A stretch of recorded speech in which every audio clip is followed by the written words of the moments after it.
Well, thank you so much for staying with Citizen TV. Our sign language interpreter tonight is Njoki Shege. So just how safe are our children in boarding schools? Tonight we focus on a disturbing story about a 15-year-old Form 2 student at Nairobi school who is claimed to be a victim of severe assault. The student's physical and mental condition have led him to be withdrawn from the school. A consultant radiologist report shows that the boy has fluid buildup in the brain that needs very urgent surgery as we speak. That condition is called hydrocephalus. It's a restriction of cerebral spinal fluid into the brain, and then it causes eventual pressure on the brain, and certain bodily functions may not work properly. It's caused by an illness or an injury that affects the brain. So, Nairobi school has denied those assault allegations, and the Ministry of Education is already probing the matter. But as Dorcas Wangira reports, how safe are your students in schools?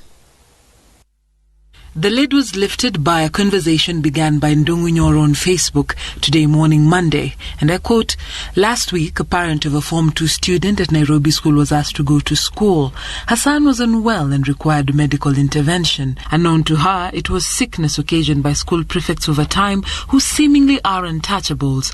The depressed mother shared her frustrations in a parent's WhatsApp group as attached, but the bit that crushed me was where she wrote, end of quote, I am looking at our son now and I can't believe Nairobi school has wasted him so much. We have to supervise him even as he eats and brushes his teeth. We went to pick him and found he had lost most of his uniform, looking dirty and unkempt. He is even back to peeing in bed, something he had never done. He has gone mute and can't even name the prefects who beat him. I feel so tired and I don't have energy to fight right now. Let us first address the health issues. Please pray for him."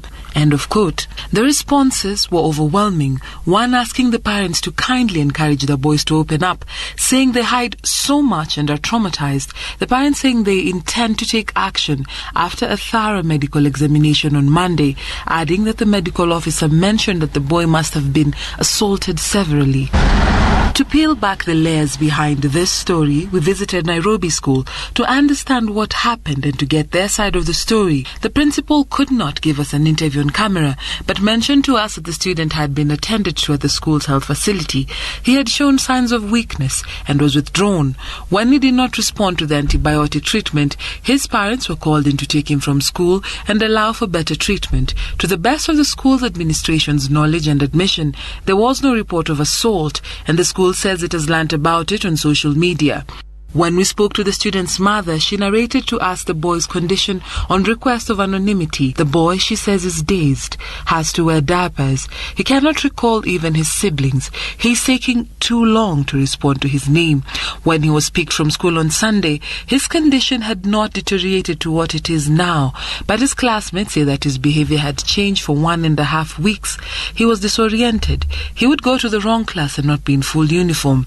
It seemed that he had been beaten continuously, according to the school's clinician, with a probable last beating being on Friday. When his parents mentioned that they would not take him back to the same school, he opened up saying that a prefect slapped him and beat him up because he did not have a tie.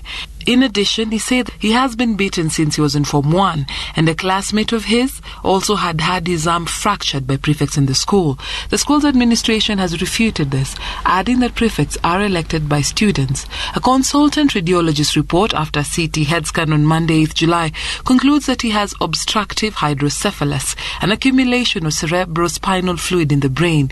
It typically causes headaches, double vision, poor balance, incontinence, personality changes and mental impairment. Further tests will ascertain what really happened to him and whether this was directly due to assault, specifically head injury. Doctor says he needs surgery to keep his condition from getting worse. The Ministry of Education officials have moved in to investigate this case and more similar claims of other parents. But the question remains, just how safe are students in boarding schools, especially when and if the perpetrator of violence is another student? Dorcas Wangira, Citizen TV, Nairobi.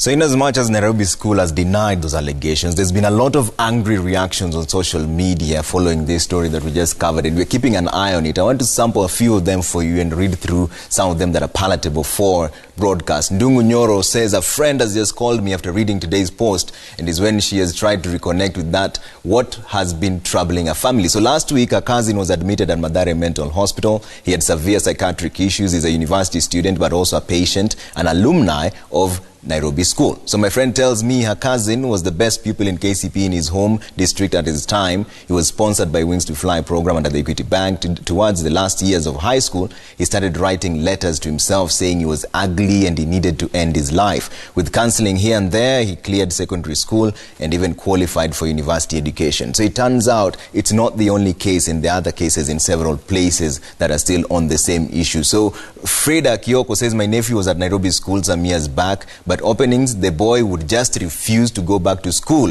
Hadi mamake used to beat him. Akifikiria anakataa shule. I just hope he was not being assaulted. So it's not the only place that it's been happening. And also Cindy Leila Mwania says, I'm shaking terribly. I have a son in Form 1 at Nairobi school. Sasa nitamtoa ama. He came home for April holidays and I saw he had transformed to a total stranger. So those are parents lamenting the fact that this may be happening in different other places as well, not just Nairobi school, in as much as they've denied those allegations. The Ministry of Education is following that, and will definitely keep an eye on the developing story for you.